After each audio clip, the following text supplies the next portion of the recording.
देखिए हर खबर यहीं पर, सब्सक्राइब कीजिए टीवी 9 भारतवर्ष।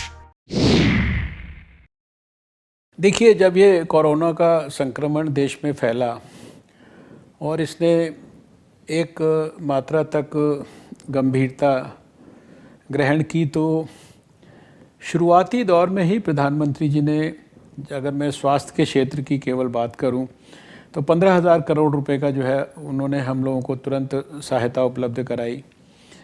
1,70,000 करोड़ का तुरंत जो है गरीबों के लिए कल्याणकारी आर्थिक पैकेज की घोषणा की। अभी व्यापक पैमाने पर बहुत सारे क्षेत्र, उनको सबको ध्यान में रखकर और विशेष रूप से गरीबों के उत्थान और कल्याण के लिए योजनाओं पर फोकस करके 20 लाख करोड़ का एक बड़ा पैकेज, जिसकी घोषणा करने में भी वित्त मंत्री को पूरे 5 दिन 6 दिन लगे, इतनी व्यापकता थी उसमें। तो हमने तो शुरुआती दौर में ही सब स्टेट्स को अपने नेशनल हेल्थ मिशन के माध्यम से उसमें और एक्स्ट्रा स्पेंडिंग के लिए, और जो हमें पैसा दिया गया हमने तुरंत स्टेट्स को उसको बांटा।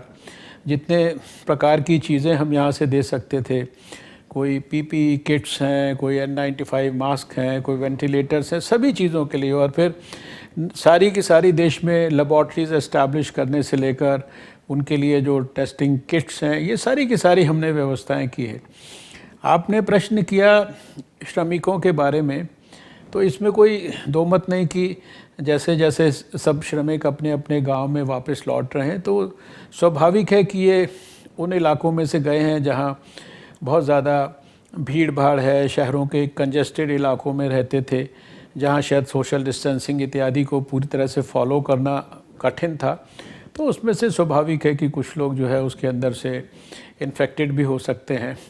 लेकिन सरकार ने अपनी गाइडलाइंस में पूरी व्यवस्था की है, और गांव के लोगों ने तो शायद गाइडलाइंस को शहर से ज़्यादा अच्छी तरह फॉलो किया है।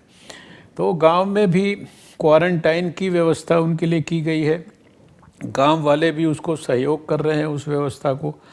और देश में शायद 9,000 के करीब क्वारंटाइन सेंटर्स जो है सरकार ने विकसित किए हैं। वो स्वाभाविक है कि वो उत्तर प्रदेश में और बिहार में भी हैं। तो इन क्वारंटाइन सेंटर्स के अंदर भी इन लोगों को रखा जा रहा है। हम अपने विभाग की तरफ से इनकी टेस्टिंग के लिए सब प्रकार का सहयोग कर रहे हैं। अभी एलिसा वाली जो टेस्टिंग है, एंटीबॉडी वाली, वो भी एक बड़े पैमाने पर पूलिंग करके दूसरे तरीक़ों से वो भी सब कुछ की जाने वाली है।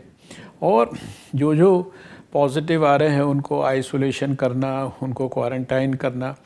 तो यानी जैसा मैंने शुरुआत में भी कहा कि केंद्र सरकार और स्टेट गवर्नमेंट्स, भारत सरकार का स्वास्थ्य मंत्रालय और जो स्वास्थ्य मंत्रालय हमारे स्टेट्स के हैं, और फिर भारत सरकार में भी सभी मंत्रालय, जैसे इस पर्टिकुलर विषय पे जो गृह मंत्रालय है वो बहुत व्यापक पैमाने पे देश भर की स्टेट गवर्नमेंट्स के साथ कोऑर्डिनेशन कर रहा है। सब एक दूसरे की सहायता कर रहे हैं, सब एक दूसरे की समस्याओं को समझ रहे हैं। रेल मंत्रालय की ज़रूरत पड़ी तो रेल मंत्रालय ने सब माइग्रेंट लेबरर्स को जो है उनके घर तक भेजने के लिए सब प्रकार की ट्रेन्स की व्यवस्था की, श्रमिक स्पेशल उनको नाम दिया गया। तो सारा देश मिलजुल कर काम कर रहा है, और हमें पूरा विश्वास है कि एक बार ये श्रमिक सब अपने अपने घरों में पहुंच जाएंगे, और वहाँ की सरकारें, थोड़े दिन तो उनको तकलीफ़ रहेगी। इस तकलीफ़ के पीरियड को हफ्ता 10 दिन हम अगर धैर्यपूर्वक पूरी बारीकी से, पूरी सावधानी से जो गाइडलाइंस है उनको फॉलो करते हुए निभाएंगे। इन श्रमिकों को भी बहुत तकलीफ़ हुई है, इस बात के ध्यान में रखते हुए उनके प्रति संपूर्ण संवेदनशीलता का भाव रखेंगे और उनकी चिंता करेंगे, उनकी चिंता का चिंतन करेंगे। तो मुझे पूरा विश्वास है कि हम कोरोना के खिलाफ युद्ध में इस फेज से भी सफलतापूर्वक बाहर निकल जाएंगे। न्यूज टॉप 9 रोज सुबह 7 बजे और शाम 7 बजे सिर्फ टीवी 9 भारतवर्ष पर।